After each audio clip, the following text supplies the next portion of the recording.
If you're listening to this podcast on YouTube, for a better experience, switch to the video version. The link is in the top right corner of the video and in the episode description. Hello and welcome. I'm Fernando, a GP in the UK. Today we're going to do an up-to-date revision of the NICE guideline on type 2 diabetes. This episode is longer because it has two parts. In the first part, which lasts about 20 minutes, I will summarize the NICE guideline itself, always focusing on what is relevant in primary care only. In the second part, I will present you with a series of multiple choice questions so that you can test yourself. After each question, you're given the right answer, which is paired with a guiding quotation. This is designed to clarify key concepts and enhance continuous learning and retention. Right, let's jump into it. Firstly, we will offer structured education to patients at the time of diagnosis with annual reinforcement, which should be in the form of group education programs. The dietary advice should be the same healthy eating advice as the general population, which includes high fiber, low glycemic index sources of carbohydrates, low-fat foods, and oily fish. And we will discourage foods marketed specifically for diabetes. If the person is overweight, we should aim for a weight loss target of 5 to 10%, remembering that even small amounts of weight loss can be beneficial. The guideline on type 2 diabetes makes reference to the bariatric surgery guideline, which says that we should refer people with type 2 diabetes for consideration of bariatric surgery if they have a BMI of 35 or more, although for people from Black, Asian and other minority ethnic groups, we will reduce the BMI to 32.5. The recommendations on hypertension are broadly the same as for other people, so we will simply follow the NICE guideline on hypertension. When a different approach is needed for diabetes, this is specified in the hypertension guideline.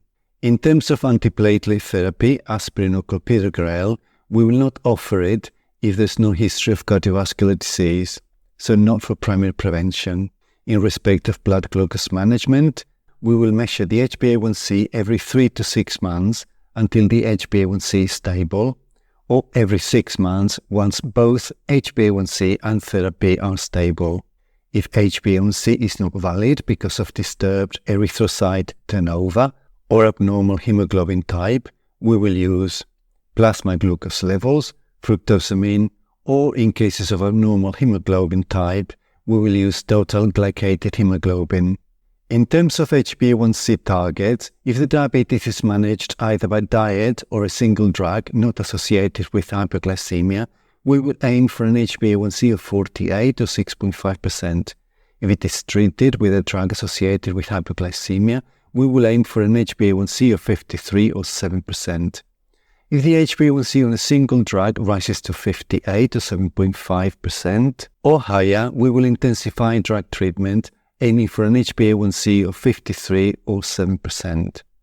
However, we will relax the target, particularly for older or frailer people, if they are unlikely to achieve benefits, for example because of reduced life expectancy, or if intensive treatment would not be appropriate, for example because of comorbidities or risk of hypoglycemia. If the HbA1c drops below the target, we should consider other possibilities, for example deteriorating renal function or sudden weight loss. When considering self-monitoring of blood glucose, we will take into account the DVLA recommendations on driving. But otherwise, we will not routinely offer self-monitoring of capillary blood glucose levels unless treated with insulin or oral medication that may cause hyperglycemia, or there is evidence of hyperglycemia, or they are pregnant or planning to get pregnant. We will consider short-term self-monitoring of blood glucose when starting oral or intravenous corticosteroids, to confirm suspected hypoglycemia, or if we are concerned during acute intercurrent illness. What about the new technology of continuous glucose monitoring? Well, we should offer intermittently scanned continuous glucose monitoring, commonly referred to as FLASH, if they are on multiple insulin injections and they have recurrent hypoglycemia or impaired hypoglycemia awareness, or they're unable to self-test, or they have to self-test at least 8 times a day. We can consider real-time continuous glucose monitoring as an alternative to the intermittently scanned version if the cost is similar or lower. However, we should advise patients using continuous glucose monitoring that they will still need to test capillary blood glucose level, and this is because they need it to check the accuracy of the continuous glucose monitoring device, and also because they need it as a backup. Now let's have a look at the drug treatment. In terms of rescue therapy, at any stage of treatment, if someone is symptomatically hyperglycemic, we should consider insulin or sulfonylurea and review the treatment when blood glucose control has been achieved. Then, as first-line drug treatment, we will offer standard-release metformin. We will gradually increase the dose over several weeks to minimize the risk of gastrointestinal side effects, and if they appear, we will consider a trial of modified-release metformin. After metformin, we should assess the cardiovascular risk to determine whether they have chronic heart failure or established atherosclerotic cardiovascular disease, or are at risk of it. And then, if they have chronic heart failure or established cardiovascular disease, or are at high risk of it, we will go for an SGLT2 inhibitor. When starting dual therapy with metformin and an SGLT2 inhibitor, we will start them sequentially, commencing with metformin and adding the SGLT2 inhibitor as soon as we can confirm that metformin is well tolerated. Now, if metformin is contraindicated or not tolerated, we will do the same. That is, we will assess the cardiovascular risk to determine whether they have chronic heart failure or established atherosclerotic cardiovascular disease, or are at high risk of it. And then, if the patient is in any of these categories, we will also go for an SGLT2 inhibitor as monotherapy. However, if they don't have chronic heart failure or established cardiovascular disease, and they're not at high risk of it, we will have a lot of flexibility because we can consider a DPP-4 inhibitor, or pioglitazone, or a sulfonylurea, or also an SGLT2 inhibitor. SGLT2 inhibitors have been associated to an increased risk of diabetic ketoacidosis, and therefore, before starting them, we need to check that they are not at increased risk of DKA. For example, if they have had a previous episode of DKA, they are unwell within the current illness, or they are following a very low carbohydrate or ketogenic diet. If a patient is following a very low carbohydrate or ketogenic diet, they will need to change the diet before the SGLT2 can be started. And once they are on it, we will advise them against following this type of diet in the future. If a patient's first-line treatment does not include an SGLT2 inhibitor, because they do not have chronic heart failure or established atherosclerotic cardiovascular disease, and they're not at high risk of it, but later on they fall into one of these categories, we will start an SGLT2 inhibitor either by adding it to the current treatment or by replacing one of the other drugs with the SGLT2 inhibitor, depending on our clinical judgment. Now, in general, if we need to intensify the drug treatment because of monotherapy with metformin is not enough, we will have a lot of flexibility and we can add a DPP-4 inhibitor or pioglitazone or a sulfonylurea or an SGLT2 inhibitor.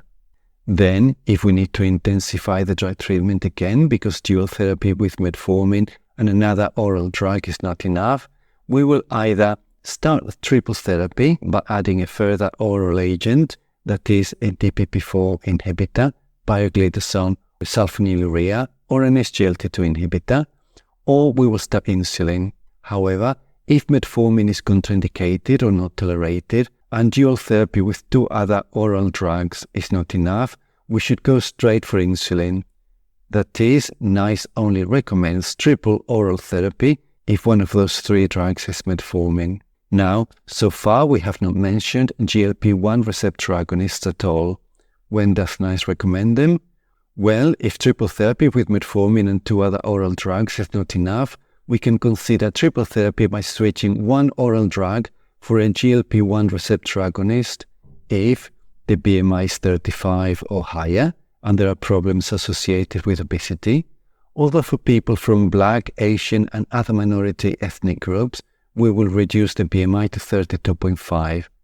Or if the BMI is lower than 35 and insulin would have occupational implications or weight loss would benefit other comorbidities.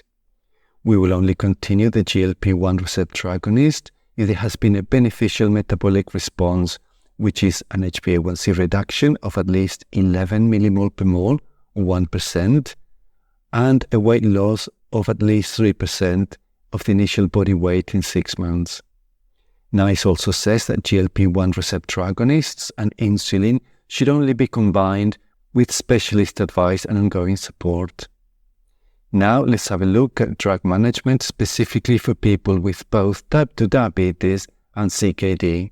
And the guideline on type 2 diabetes says that people with both type 2 diabetes and CKD should have standard CKD treatment with an ACE inhibitor or ARB titrated to the highest licensed dose that the person can tolerate if the ACR is 3 or more. And once they are on a fully titrated dose of the ACE inhibitor or ARB, we will add an SGLT2 inhibitor if ACR is over 3, and particularly if it is over 30, and they meet the eGFR thresholds to prescribe the SGLT2 inhibitor. However, this area is a little confusing because this is the advice on the NICE guideline on type 2 diabetes, NG28. However, in more recent NICE guidance in the form of technology appraisals, NICE says that dapagliflozin is recommended as an add-on to ACE inhibitors and ARBs if the eGFR is between 25 and 75 and they have type 2 diabetes without mentioning any ACR thresholds. And a similar approach appears in the technology appraisal on empagliflozin, which says that empagliflozin is recommended as an add-on to ACE inhibitors and ARB if the patient has type 2 diabetes and the eGFR is between 20 and 90, again without mentioning any ACR levels. In summary, the technology appraisals recommend the SGLT2 inhibitors, dapagliflozin and empagliflozin for people with type 2 diabetes and CKD if eGFR thresholds are met, but without referring to ACR thresholds. This is in contradiction to the guideline NG28 on type 2 diabetes, where ACR thresholds of 3 and 30 are stipulated. Until the situation has been clarified, my personal view would be to follow the most recent guidance, that is the technology appraisals on dapagliflozin and empagliflozin, and I would offer these drugs to people with type 2 diabetes and CKD if the eGFR thresholds are met regardless of ACR levels. Now let's have a look at what NICE says in respect of insulin therapy. Firstly, when starting insulin, we should offer an insulin-specific structured educational program. On starting insulin, we can continue to offer metformin, but we will review the continued need for other diabetic agents.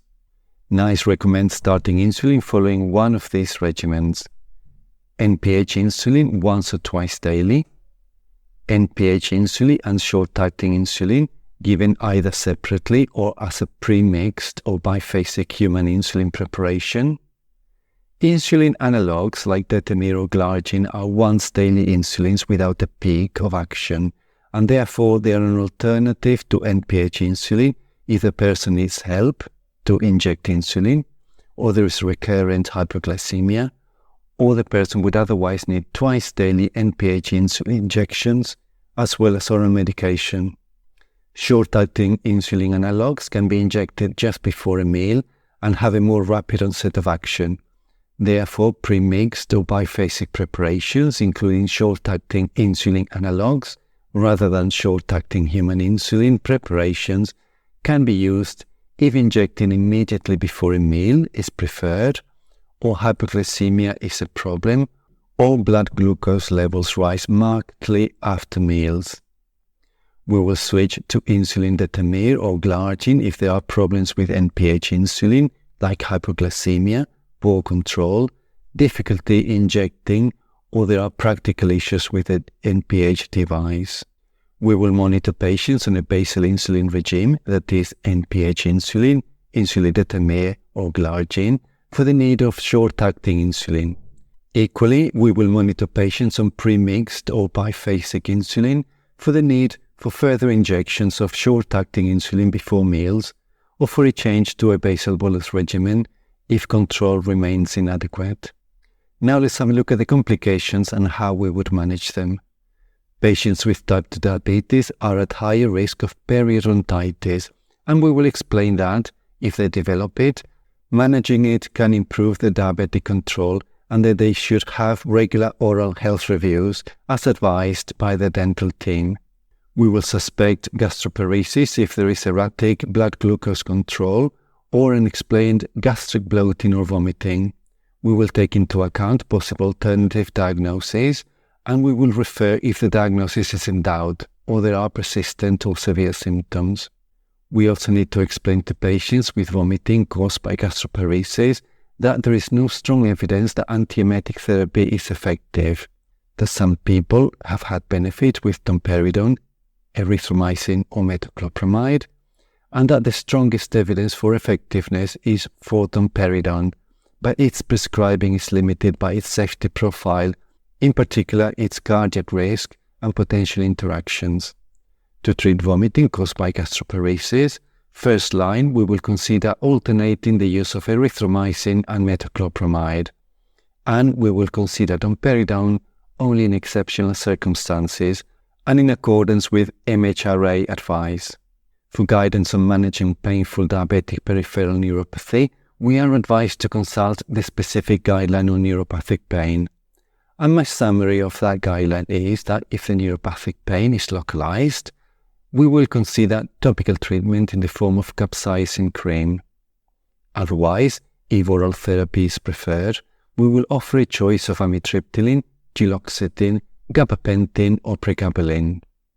Gabapentin and pregabalin are controlled drugs, so it would make sense to start with either amitriptyline or duloxetine first.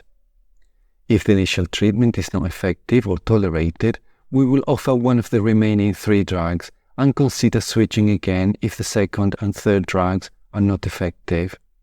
As a general rule, when withdrawing or switching treatment, we will taper the dose to minimize any withdrawal symptoms. So for me, considering the cost of drugs and controlled drug status, I would consider amitriptyline first, then duloxetine, then gabapentin, and lastly pregabalin. We will obviously refer if despite treatment the pain is severe, disabling or affecting the sleep, or if the underlying condition has deteriorated. And finally, as acute rescue therapy for neuropathic pain, we could consider tramadol, but only for short-term use, as this would be counterproductive in the long term. Autonomic neuropathy can present as loss of hypoglycemia awareness. Also, after excluding other diagnoses, we will also consider the possibility of autonomic neuropathy affecting the gut or the bladder if there is unexplained diarrhea or unexplained bladder emptying problems respectively. In addition, we will bear in mind that patients with autonomic neuropathy who are taking tricyclic drugs and antihypertensive treatment have an increased risk of side effects such as orthostatic hypotension. For men with erectile dysfunction, also after excluding other diagnoses, we will consider a phosphodiesterase 5 inhibitor, taking into account their cardiovascular state and any contraindications, and we will refer them to specialist services if the treatment is unsuccessful. I will not go into the management of diabetic foot problems because this is covered in a separate guideline. And in terms of eye disease, I will only say that they need to be referred immediately to the local eye screening service as soon as they are diagnosed with type 2 diabetes. Right, so this is it. This is the summary of the actual guideline. We will now have a look at some MCQs, which will hopefully help you to test your knowledge and also assist you in remembering everything more effectively. The range of questions varies from fairly easy and straightforward ones to others which are more complex and require more thinking. After each question and their 4 options, there will be a pause of a few seconds only. I also want to stress that the MCQs are intended only to revise concepts in the guideline from a general point of view. We know that diabetes management can be very flexible and deviating from the guideline can be reasonable at times. Finally, I am going to delegate the reading of the questions to an automated voice. I hope that you find it useful. Right, so good luck with your self-test. What should be the primary approach to diabetes care in adults with type 2 diabetes? Standard protocol for all. Start medication as soon as possible. Individualized, considering personal preferences and comorbidities. Diet and exercise for the first 12 months. The correct answer is individualized, considering personal preferences and comorbidities. Nice quote.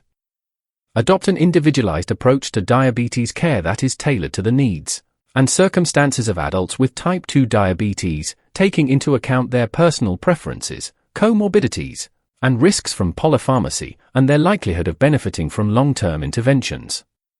Such an approach is especially important in the context of multimorbidity. What should be offered at diagnosis to adults with type 2 diabetes? Insulin therapy.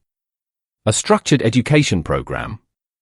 A referral to the hospital diabetic clinic. Immediate oral medication. The correct answer is a structured education program. Nice quote. Offer structured education to adults with type 2 diabetes and their family members or carers as appropriate at the time of diagnosis. How often should the need for an educational refresher course be assessed in people with type 2 diabetes? Every 5 years?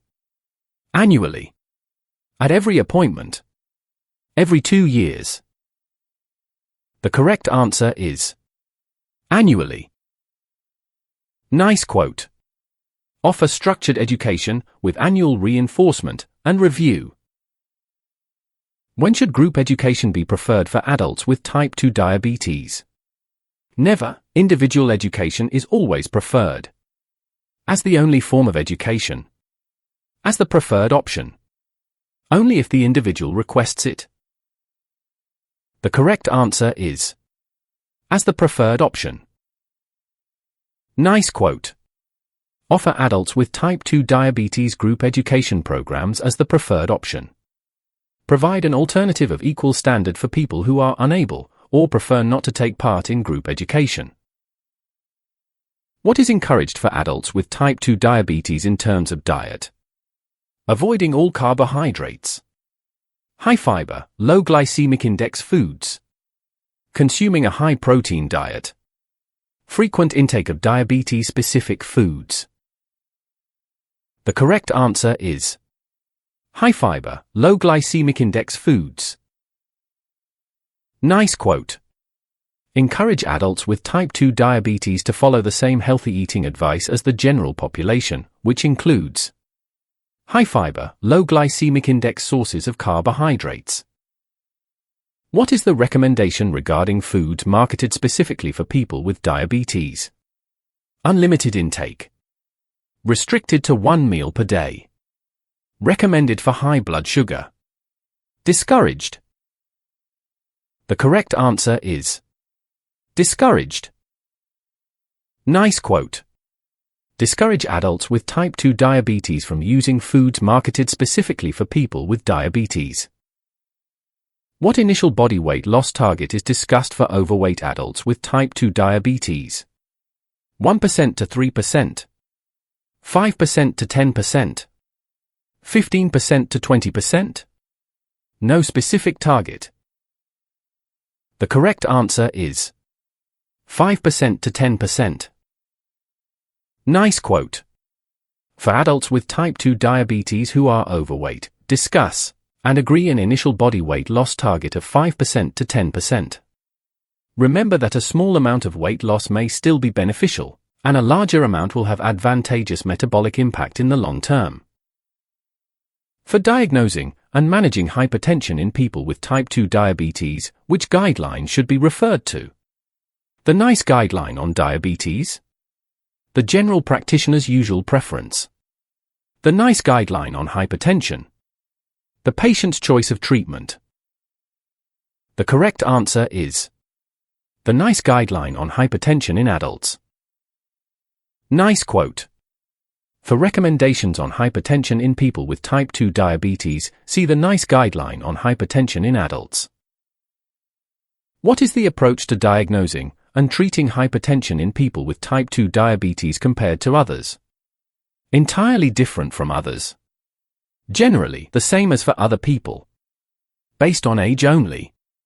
Based solely on the type of diabetes. The correct answer is generally the same as for other people. Nice quote. Diagnosis, treatment, and monitoring of hypertension is broadly the same for people with type 2 diabetes as for other people. When a different approach is needed for people with type 2 diabetes, this is specified in the hypertension guideline.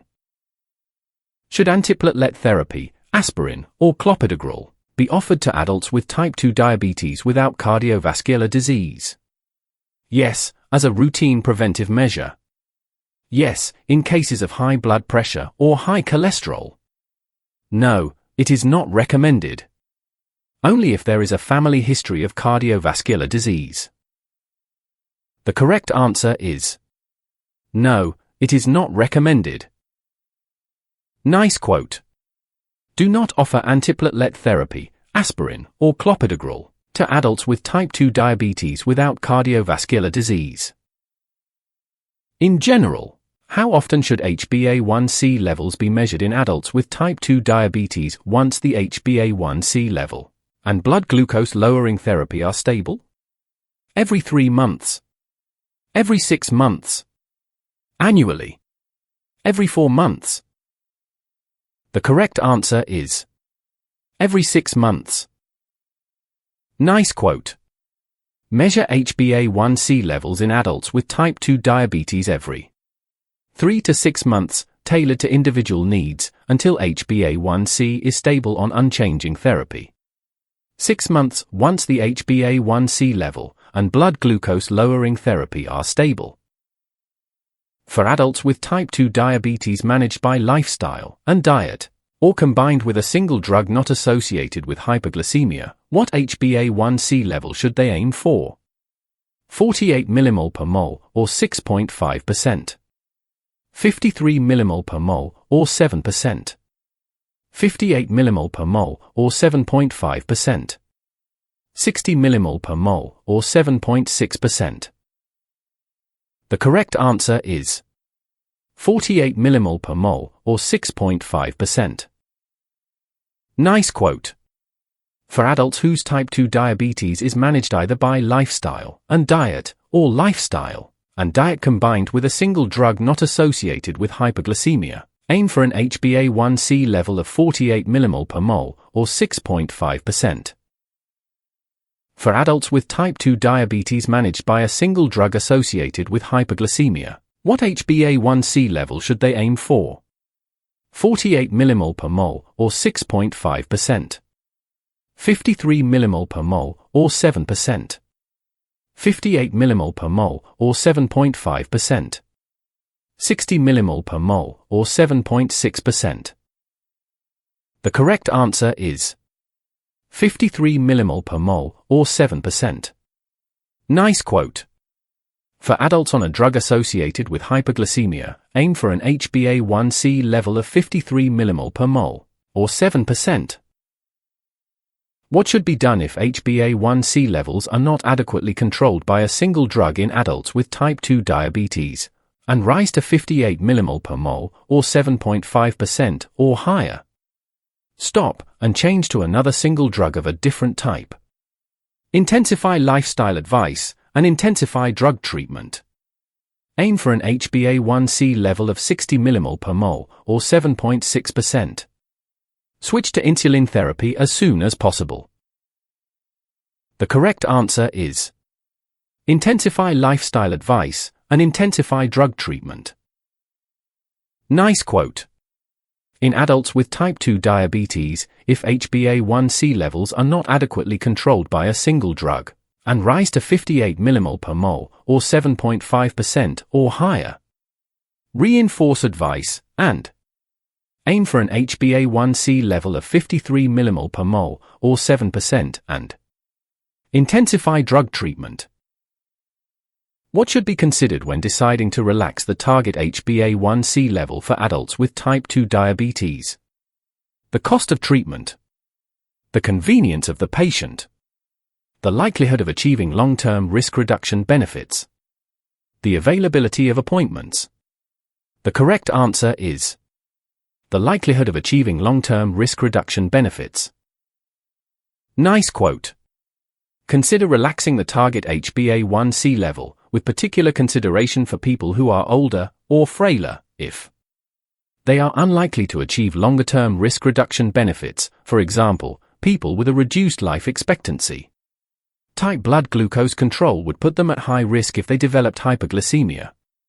Intensive management would not be appropriate, for example, if they have significant comorbidities. When is self-monitoring of capillary blood glucose levels recommended for adults with type 2 diabetes? Routinely for all patients. If the person is on insulin or has evidence of hypoglycemic episodes. Every 3 months.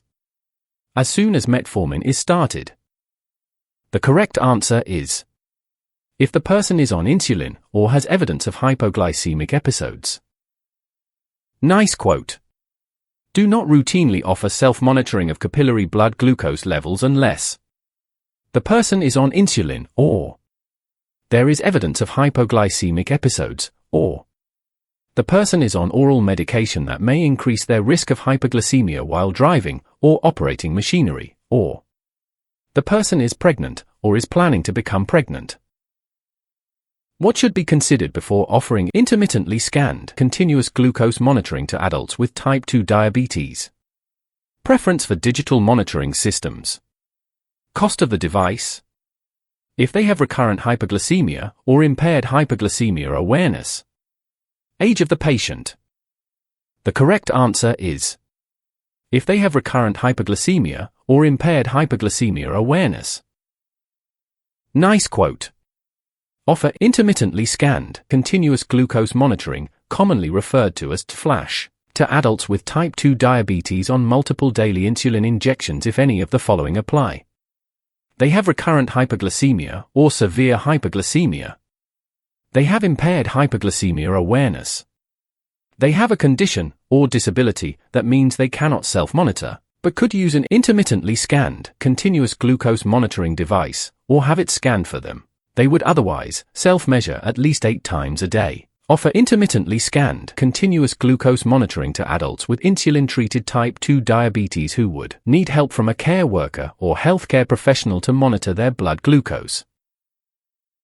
When should short-term self-monitoring of capillary blood glucose levels be considered in adults with type 2 diabetes? When starting treatment with oral or intravenous corticosteroids. Only when the patient insists. After every meal. As a routine part of diabetes management. The correct answer is when starting treatment with oral or intravenous corticosteroids. Nice quote.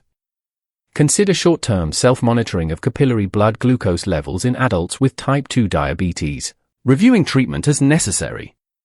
When starting treatment with oral or intravenous corticosteroids, or to confirm suspected hypoglycemia. What should adults with type 2 diabetes using continuous glucose monitoring still do? Completely rely on continuous glucose monitoring for glucose monitoring. Use capillary blood glucose measurements for accuracy checks and as a backup. Only use continuous glucose monitoring during physical activity. Discontinue other forms of glucose monitoring. The correct answer is use capillary blood glucose measurements for accuracy checks and as a backup. Nice quote. Advise adults with type 2 diabetes who are using continuous glucose monitoring that they will still need to take capillary blood glucose measurements, although they can do this less often. Explain that is because they will need to use capillary blood glucose measurements to check the accuracy of their continuous glucose monitoring device. They will need capillary blood glucose monitoring as a backup. What should be considered for adults with type 2 diabetes with symptomatic hyperglycemia? The full dose of metformin as soon as possible. The full dose of metformin with a second drug, either a DPP-4 inhibitor or an SGLT2 inhibitor depending on the case. Insulin or a sulfonylurea. An SGLT2 inhibitor at the full dose. The correct answer is insulin or a sulfonylurea. Nice quote. If an adult with type 2 diabetes is symptomatically hyperglycemic, consider insulin or a sulfonylurea, and review treatment when blood glucose control has been achieved. What is the first-line drug treatment recommended for adults with type 2 diabetes? SGLT2 inhibitor. Sulfonylurea. Standard release metformin. DPP-4 inhibitor. The correct answer is standard release metformin. Nice quote. Offer standard release metformin as first-line drug treatment to adults with type 2 diabetes. If standard release metformin causes gastrointestinal side effects in an adult with type 2 diabetes, what is the recommended next step? Discontinue metformin immediately. Switch to a DPP-4 inhibitor. Consider a trial of modified release metformin. Switch to an SGLT2 inhibitor. The correct answer is consider a trial of modified release metformin. Nice quote. If an adult with type 2 diabetes experiences gastrointestinal side effects with standard release metformin, consider a trial of modified release metformin. For adults with type 2 diabetes and chronic heart failure or established atherosclerotic cardiovascular disease, what additional medication is recommended? Pioglitazone, a sulfonylurea, an SGLT2 inhibitor, insulin. The correct answer is an SGLT2 inhibitor. Nice quote. If they have chronic heart failure or established atherosclerotic cardiovascular disease, offer an SGLT2 inhibitor with proven cardiovascular benefit in addition to metformin. What should be monitored before starting an SGLT2 inhibitor in adults with type 2 diabetes? Body mass index. Risk of diabetic ketoacidosis. Blood pressure. Cholesterol levels. The correct answer is risk of diabetic ketoacidosis. Nice quote. Before starting an SGLT2 inhibitor, check whether the person may be at increased risk of diabetic ketoacidosis. For example, if they have had a previous episode of DKA, they are unwell with intercurrent illness, they are following a very low carbohydrate or ketogenic diet. If dual therapy with metformin and another oral drug is not effective in controlling HbA1c, what should be considered for adults with type 2 diabetes? Discontinuing all medication and start insulin. Adding a DPP-4 inhibitor, pioglitazone, sulfonylurea, or an SGLT2 inhibitor as triple oral therapy, or starting insulin. Adding a GLP-1 receptor agonist. Adding orlistat to help with overweight. The correct answer is adding a DPP-4 inhibitor, pioglitazone, sulfonylurea, or an SGLT2 inhibitor as triple oral therapy, or starting insulin. Nice quote.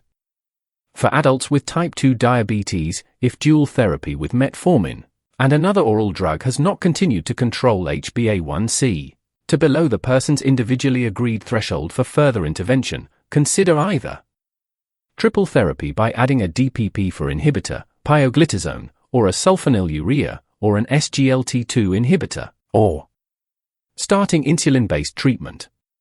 What is the recommendation for the use of GLP-1 receptor agonist therapy in adults with type 2 diabetes? It should be used as a first-line treatment. Only continue if there is a beneficial metabolic response. It should be combined with insulin as a primary option. It should be given with a DPP-4 inhibitor. The correct answer is only continue if there is a beneficial metabolic response. Nice quote. Only continue GLP-1 receptor agonist therapy if the adult with type 2 diabetes has had a beneficial metabolic response, a reduction of at least 11 millimole per mole or 1% in HbA1c, and weight loss of at least 3% of initial body weight in 6 months. In general, what should be done when starting insulin therapy for adults with type 2 diabetes? Discontinue all other blood glucose lowering therapies. Provide a structured program including active insulin dose titration and dietary advice. Immediately switch to continuous glucose monitoring. Use insulin analogs first line. The correct answer is provide a structured program including active insulin dose titration and dietary advice. Nice quote. For adults with type 2 diabetes starting insulin therapy, provide a structured program using active insulin dose titration that encompasses injection technique, continuing telephone support, self-monitoring, dose titration, dietary advice, the DVLA's fitness to drive, managing hyperglycemia, managing acute changes in plasma glucose control. When should insulin therapy be started for adults with type 2 diabetes? As soon as a sulfonylurea becomes ineffective. If metformin is contraindicated or not tolerated, and dual therapy with 2 oral drugs is ineffective. Only when HbA1c levels exceed 75 mmol per mole, or 9%. After 5 years of oral medication. The correct answer is if metformin is contraindicated or not tolerated, and dual therapy with 2 oral drugs is ineffective. Nice quote. In adults with type 2 diabetes, if metformin is contraindicated or not tolerated, and dual therapy with 2 oral drugs has not continued to control HbA1c to below the person's individually agreed threshold for intervention, consider insulin-based treatment. For adults with type 2 diabetes starting on insulin, what is recommended regarding metformin? Increase the dose of metformin. Discontinue metformin immediately. Continue to offer metformin unless contraindicated or not tolerated. Replace metformin with a DPP-4 inhibitor. The correct answer is continue to offer metformin unless contraindicated or not tolerated. Nice quote. For adults with type 2 diabetes starting insulin therapy, continue to offer metformin for people without contraindications or intolerance. Review the continued need for other blood glucose lowering therapies. What type of insulin regimen would be acceptable for adults with type 2 diabetes who require insulin therapy? Rapid-acting insulin with every meal. NPH insulin once or twice daily. NPH insulin during the day and insulin glargine at night. NPH insulin during the day and insulin detemir at night. The correct answer is NPH insulin once or twice daily. Nice quote. Start insulin therapy for adults with type 2 diabetes from a choice of the following insulin types and regimens. Offer NPH insulin injected once or twice daily according to need. What should be considered when deciding to use pioglitazone in the treatment of type 2 diabetes? The risk of bladder cancer? The risk of gastrointestinal side effects? The patient's age? The cost of the medication? The correct answer is the risk of bladder cancer. BNF quote. Cautions, risk factors for bladder cancer. When is the use of a DPP-4 inhibitor monotherapy for type 2 diabetes recommended? If metformin cannot be used and no risk of heart failure or atherosclerotic cardiovascular disease. As a first-line treatment for non-obese patients. To help weight loss. If the patient has established atherosclerotic heart disease. The correct answer is if metformin cannot be used and no risk of heart failure or atherosclerotic cardiovascular disease. Nice quote. For first-line drug treatment in adults with type 2 diabetes, if metformin is contraindicated or not tolerated, and if they are not in either of the groups in recommendation 1.7.9, history of heart failure or history, or high risk of atherosclerotic cardiovascular disease, consider a DPP-4 inhibitor, or pioglitazone, or a sulfonylurea, or an SGLT2 inhibitor for people who meet the criteria. For what specific group of adults with type 2 diabetes is the use of an SGLT2 inhibitor not recommended? Those with a high risk of hyperglycemia. Those with a high risk of diabetic ketoacidosis. Those over the age of 65. Those with established atherosclerotic cardiovascular disease. The correct answer is those with a high risk of diabetic ketoacidosis. Nice quote. Address modifiable risks for DKA before starting an SGLT2 inhibitor. For example, for people who are following a very low carbohydrate or ketogenic diet, they may need to delay treatment until they have changed their diet. What is the recommended action if an adult with type 2 diabetes on NPH insulin does not achieve glycemic control due to hyperglycemia? Administer in several injections the same total daily NPH dose. Combine NPH insulin with an SGLT2 inhibitor. Switch to insulin detemir or insulin glargine. Combine NPH insulin with a DPP-4 inhibitor. The correct answer is switch to insulin detemir or insulin glargine. Nice quote. Consider switching to insulin detemir or insulin glargine from NPH insulin in adults with type 2 diabetes who do not reach their target HbA1c because of significant hyperglycemia, or who experience significant hyperglycemia on NPH insulin irrespective of the level of HbA1c reached, or who cannot use the device needed to inject NPH insulin but could administer their own insulin safely and accurately if a switch to one of the long-acting insulin analogues was made, or who need help from a carer or healthcare professional to administer insulin injections, and for whom switching to one of the long-acting insulin analogues would reduce the number of daily injections. What is the recommended approach for adults with type 2 diabetes who are not achieving target HbA1c levels with 3 oral therapies? Add a 4th oral therapy. Change the class group of oral diabetic agents. Switch one of the oral agents to a GLP-1 receptor agonist, or start insulin. Space out throughout the day the dose of current oral therapies. The correct answer is switch one of the oral agents to a GLP-1 receptor agonist, or start insulin. Nice quote. If triple therapy with metformin and 2 other oral drugs is not effective, not tolerated, or contraindicated, consider triple therapy by switching one drug for a GLP-1 receptor agonist for adults with type 2 diabetes who have a BMI of 35 or higher. Adjust accordingly for people from Black, Asian, and other minority ethnic groups, and specific psychological or other medical problems associated with obesity, or have a BMI lower than 35 and for whom insulin therapy would have significant occupational implications, or weight loss would benefit other significant obesity-related comorbidities. What is a key consideration when prescribing pioglitazone for type 2 diabetes? The risk of heart failure. The cost of the drug. The risk of urine infections. The risk of hyperglycemia. The correct answer is the risk of heart failure. BNF quote.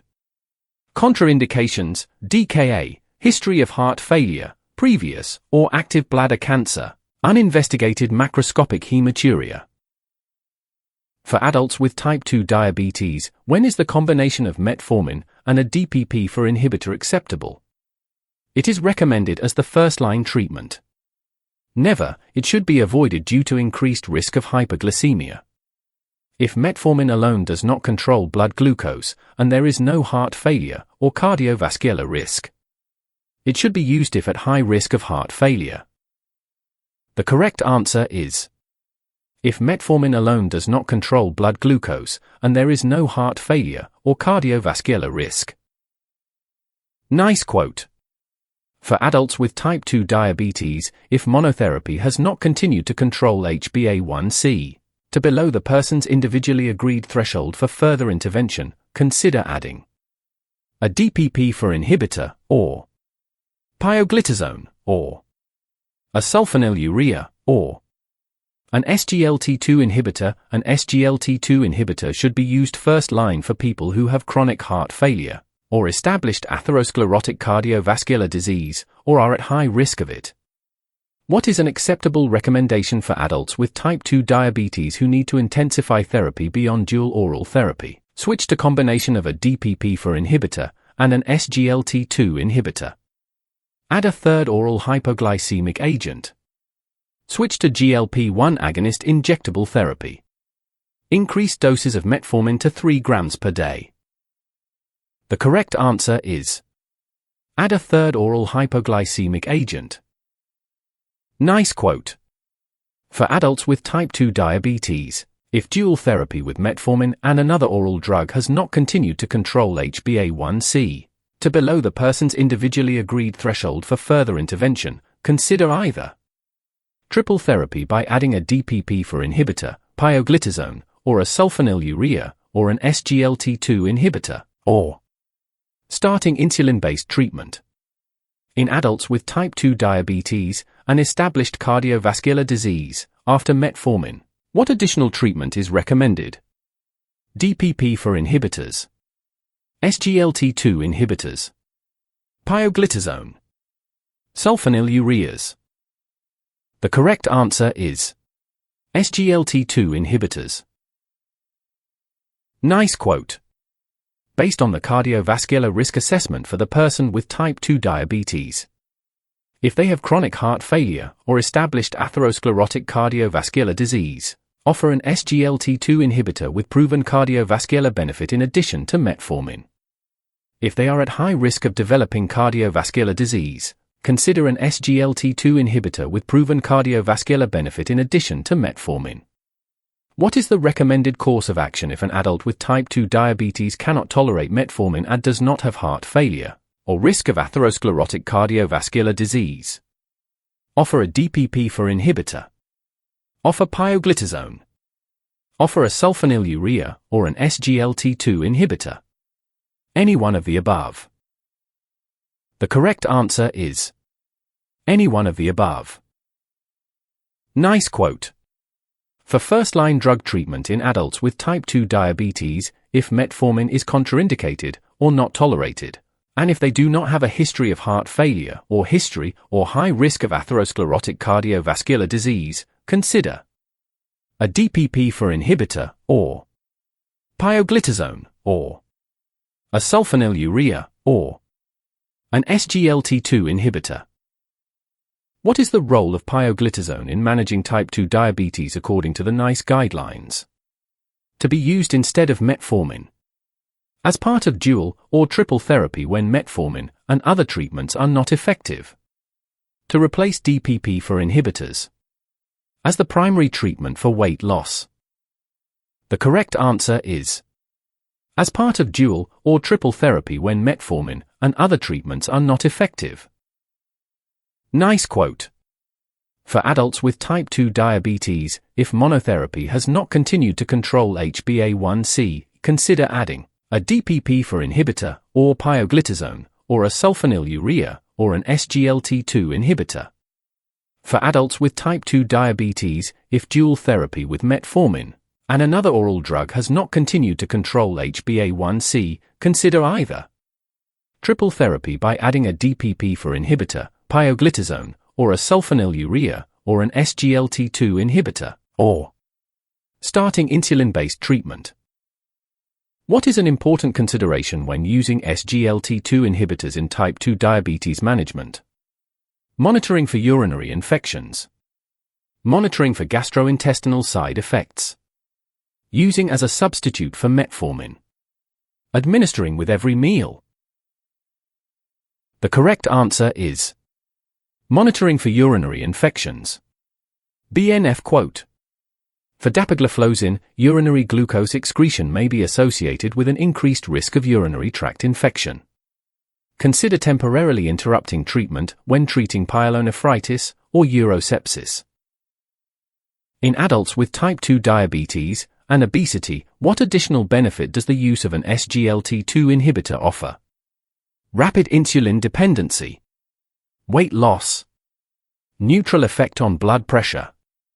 Reduced risk of amputations.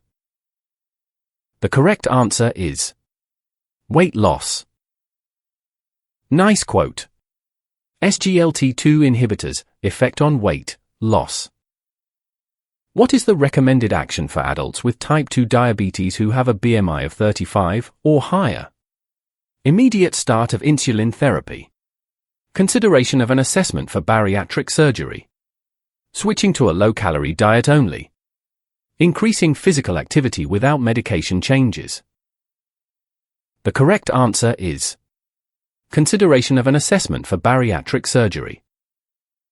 Nice quote.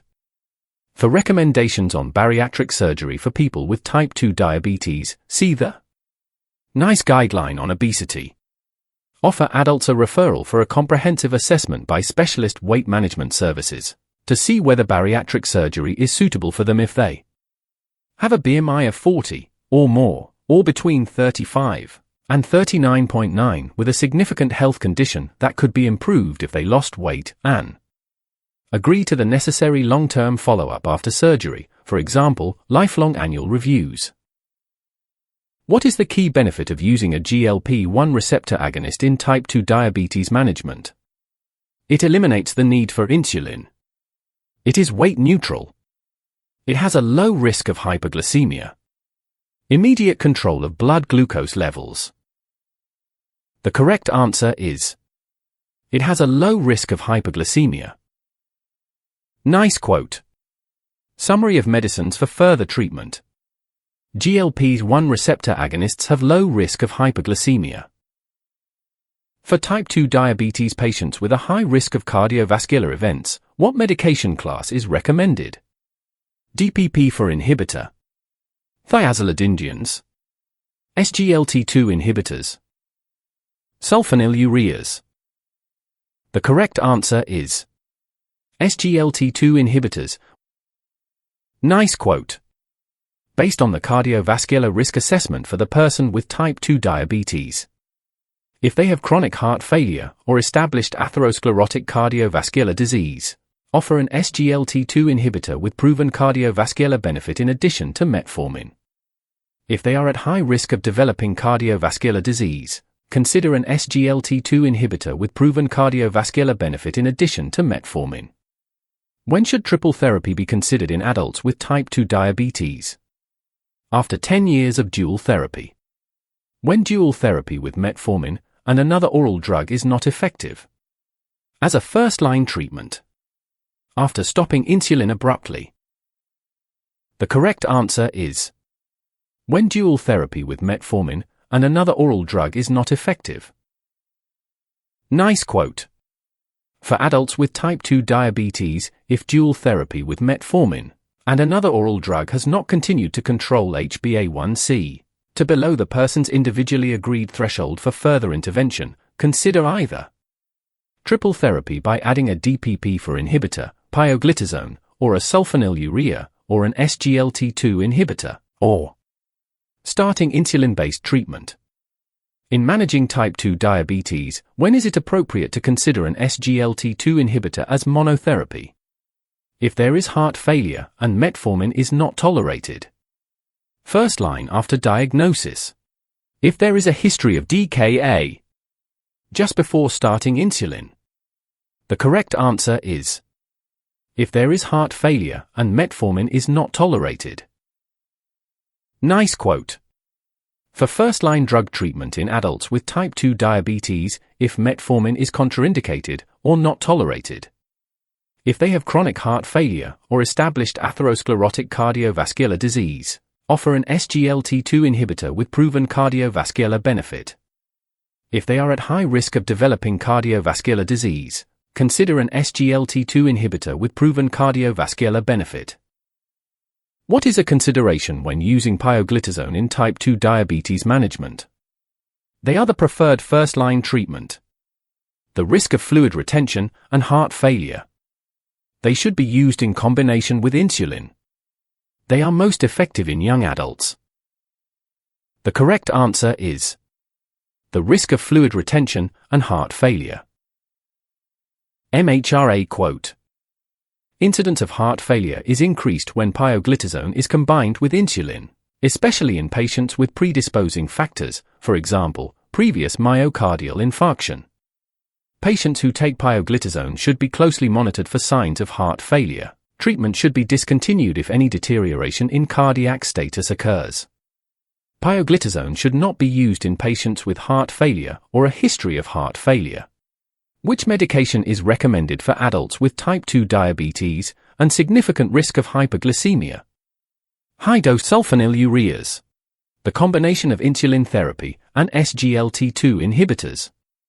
DPP-4 inhibitors. Insulin therapy.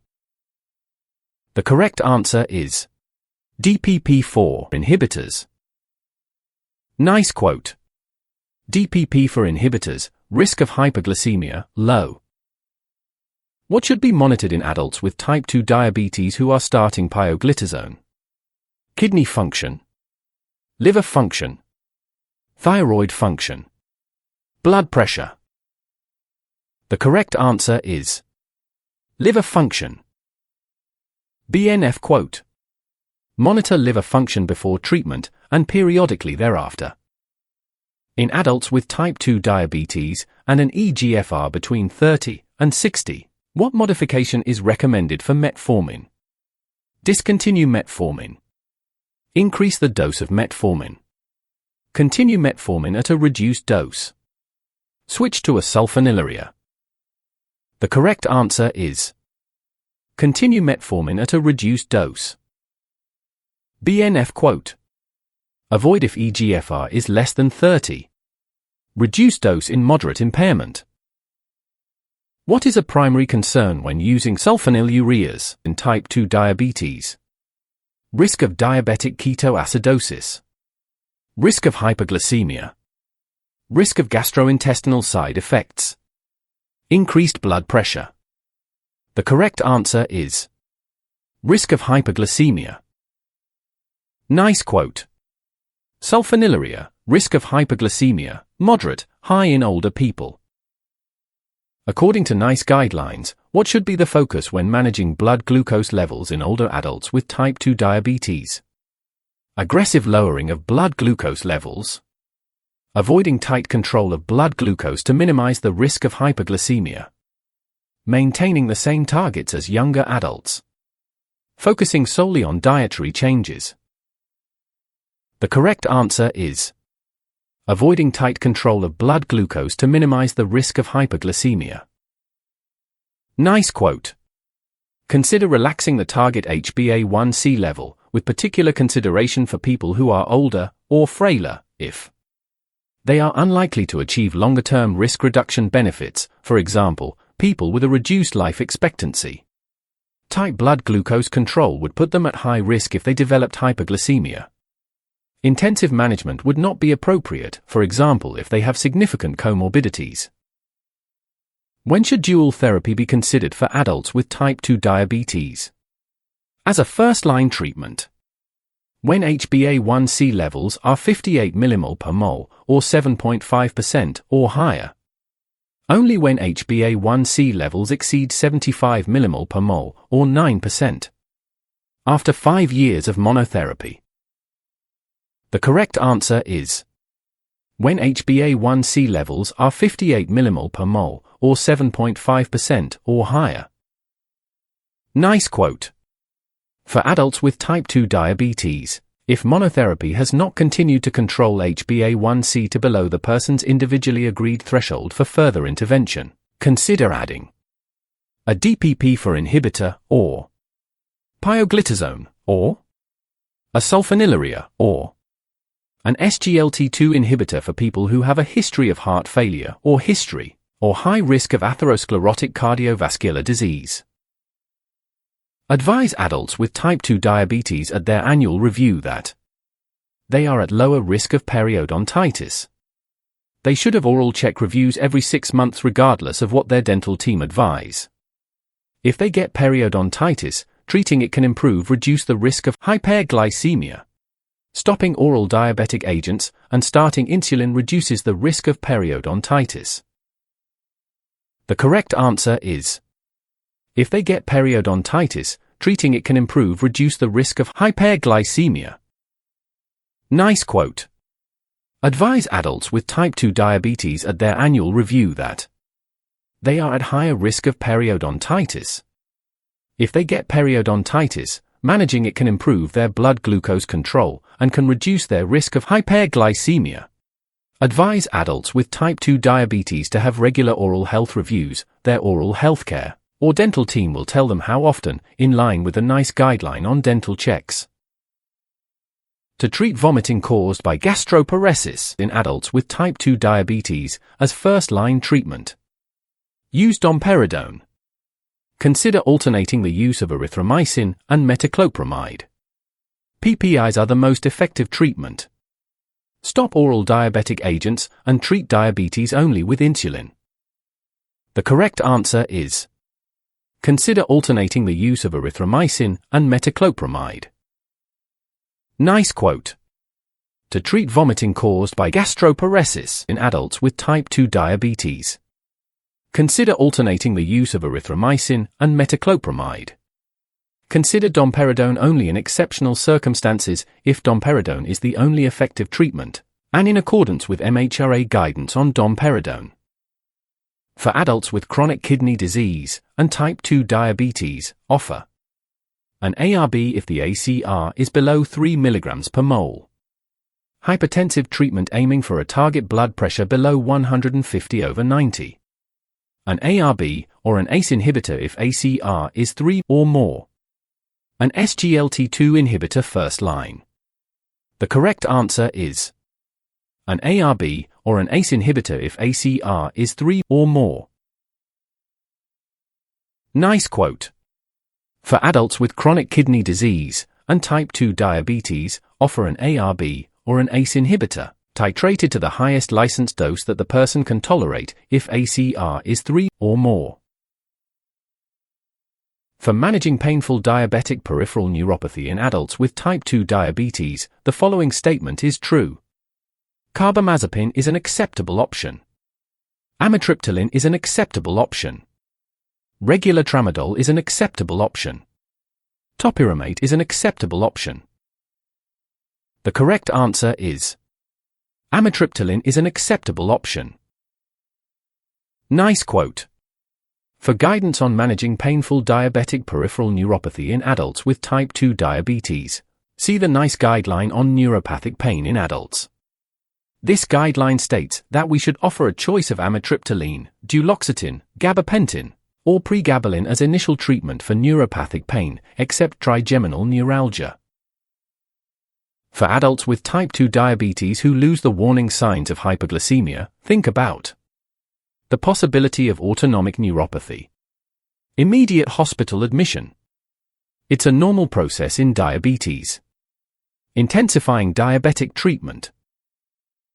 The correct answer is the possibility of autonomic neuropathy. Nice quote. Think about the possibility of contributory sympathetic nervous system damage in adults with type 2 diabetes who lose the warning signs of hypoglycemia. For adults with type 2 diabetes and autonomic neuropathy taking tricyclic drugs, explain that there is an increased likelihood of orthostatic hypertension, that there is no potential risk, that there is an increased likelihood of addiction, that the dose of amitriptyline should be increased to help manage the autonomic neuropathy. The correct answer is that there is an increased likelihood of orthostatic hypertension. Nice quote. For adults with type 2 diabetes and autonomic neuropathy who are taking tricyclic drugs and antihypertensive drug treatments, be aware of the increased likelihood of side effects such as orthostatic hypertension. For adults with type 2 diabetes and CKD who are taking an ARB or an ACE inhibitor, offer dapagliflozin or empagliflozin if ACR is over 30 regardless of EGFR level. As soon as CKD is confirmed, taking into account EGFR level. As soon as dose of the ARB or ACE inhibitor is optimized, taking into account EGFR level. Reduce the dose of ARB or ACE inhibitor before starting the SGLT2 inhibitor to avoid hypertension. The correct answer is as soon as dose of the ARB or ACE inhibitor is optimized, taking into account EGFR level. Nice quote.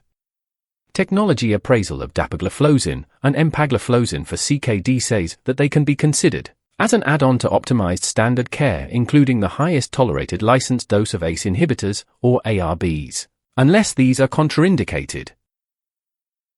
For gastroparesis in type 2 diabetes, what is the effectiveness of antiemetic therapy? Highly effective. No strong evidence of effectiveness. Only effective in severe cases. effective when combined with insulin therapy. The correct answer is no strong evidence of effectiveness. Nice quote. For adults with type 2 diabetes who have vomiting caused by gastroparesis, explain that there is no strong evidence that any available antiemetic therapy is effective. Some people have had benefit with domperidone, erythromycin, or metoclopramide. The strongest evidence for effectiveness is for domperidone, but prescribers must take into account its safety profile, in particular its cardiac risk and potential interactions with other medicines. When should adults with type 2 diabetes consider domperidone for gastroparesis? As a first-line treatment. In mild cases. Only in exceptional circumstances. At any stage of gastroparesis. The correct answer is only in exceptional circumstances. Nice quote. To treat vomiting caused by gastroparesis in adults with type 2 diabetes, consider alternating the use of erythromycin and metoclopramide. Consider domperidone only in exceptional circumstances if domperidone is the only effective treatment, and in accordance with MHRA guidance on domperidone. What should adults with type 2 diabetes and CKD be advised if ACR is 3 or more? Stopping metformin. Starting a low-dose diuretic. Starting an ARB or ACE inhibitor. Starting UTI antibiotic prophylaxis. The correct answer is starting an ARB or ACE inhibitor. Nice quote.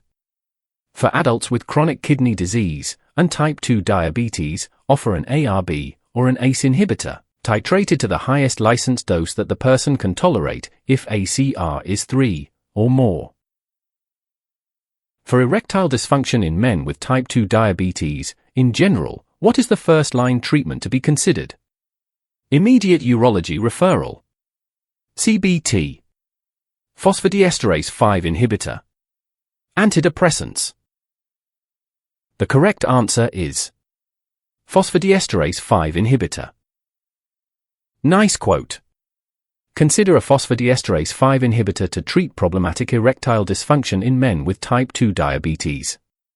Initially choose the drug with the lowest acquisition cost and take into account any contraindications. When should adults with type 2 diabetes be referred for retinal screening? At every annual review. Only in cases of severe vision loss. Immediately upon diagnosis. Annually when they reach 50 years of age. The correct answer is immediately upon diagnosis. Nice quote. When adults are diagnosed with type 2 diabetes, refer them immediately to the local eye screening service. What is the strongest evidence for effectiveness in treating vomiting caused by gastroparesis in type 2 diabetes? Metoclopramide. Erythromycin. Domperidone. Cyclizine. The correct answer is domperidone. Nice quote. For adults with type 2 diabetes who have vomiting caused by gastroparesis, explain that there is no strong evidence that any available antiemetic therapy is effective. Some people have had benefit with domperidone, erythromycin, or metoclopramide. The strongest evidence for effectiveness is for domperidone, but prescribers must take into account its safety profile, in particular its cardiac risk and potential interactions with other medicines. What dietary approach is recommended for the management of type 2 diabetes? High carbohydrate, low fat diet. High protein, low carb diet. High fiber, low glycemic index diet. Ketogenic diet. The correct answer is high fiber, low glycemic index diet. Nice quote. Encourage adults with type 2 diabetes to follow the same healthy eating advice as the general population, which includes high fiber, low glycemic index sources of carbohydrates. Low fat foods. Encourage oily fish. What is the recommended first-line drug treatment for adults with type 2 diabetes? Insulin. Sulfonylureas. Metformin. DPP for inhibitors. The correct answer is metformin. Nice quote. Offer standard-release metformin as first-line drug treatment to adults with type 2 diabetes. When is self-monitoring of blood glucose not routinely offered to adults with type 2 diabetes? When the person is on insulin. When the person has hypoglycemic episodes. When the person is only on metformin. When the person is pregnant or planning to become pregnant. The correct answer is when the person is only on metformin. Nice quote. Do not routinely offer self-monitoring of capillary blood glucose levels unless the person is on insulin or there is evidence of hypoglycemic episodes or the person is on oral medication that may increase their risk of hypoglycemia while driving or operating machinery, or the person is pregnant or is planning to become pregnant. When should an SGLT2 inhibitor be considered for addition at any stage after first-line treatment in type 2 diabetes? In all patients regardless of their condition. Only in patients needing additional diuretic effect. If the patient has or develops chronic heart failure or atherosclerosis. If the patient develops frequent UTIs. The correct answer is if the patient has or develops chronic heart failure or atherosclerosis. Nice quote. For adults with type 2 diabetes at any stage after they have started first-line treatment. If they have or develop chronic heart failure or established atherosclerotic cardiovascular disease, offer an SGLT2 inhibitor with proven cardiovascular benefit in addition to current treatment, or replace an existing drug with the SGLT2 inhibitor. If they are, or become at high risk of developing cardiovascular disease, consider adding an SGLT2 inhibitor with proven cardiovascular benefit to current treatment, or replacing an existing drug with the SGLT2 inhibitor. We have come to the end of this episode.